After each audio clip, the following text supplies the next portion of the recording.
Hey guys, Al here, Vitalize Seed. Wanted to do a quick video on frost seeding. We get a lot of questions about that this time of year. The first question I'd like to address is, hey, can I frost seed Nitro Boost?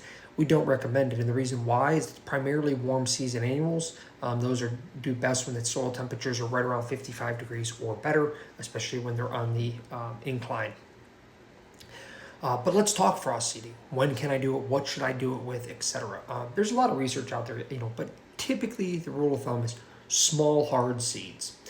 This chart behind me is from Science Direct, and what it was showing, this was in a lab setting, but they were studying 3 different soils, and they were doing freeze and thaw cycles on these soils, and they were measuring the ability for basically for outflow of nutrients, so like irons and nitrates and things like that. So trying to understand, pollution and how freeze thaw cycles are going to impact that. One of the things we know is we can reduce that by having a living root. So not only do you have the chemical soil structure, which this is kind of focused on, but you have the biological aggregate stability because of your living root systems. It's kind of the benefit of the 1-2 system that Vitalize Seeds promotes. But going back to how frost seeding works, thought this was a really good diagram because it shows you how as more freeze and thaw cycles are occurring, your expansion between the soil colloids or soil particles, let's just call them, is greater. So you have more room. So when that hard clover or alfalfa seed is sitting on top and you have freezing and thawing occurring,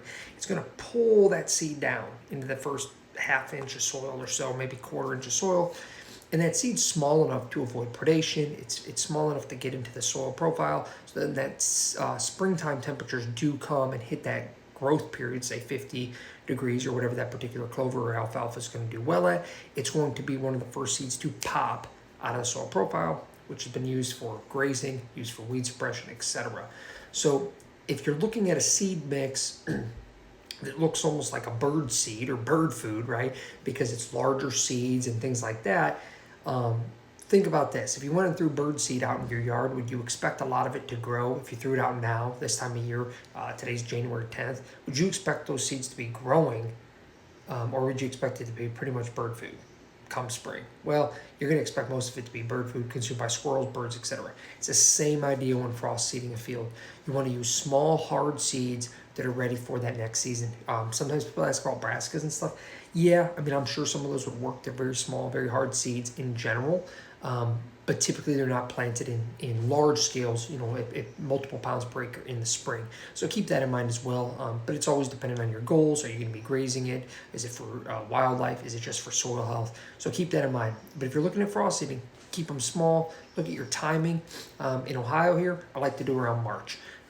There's still enough freeze-thaw cycles occurring. And then you're also going to be closer to where you're reducing predation, so the seed's not sitting in the soil profile for too long. And then lastly, you're going to get that spring warm up and green up pretty soon thereafter. So hopefully this is useful, guys. Check us out at vitalizeseed.com.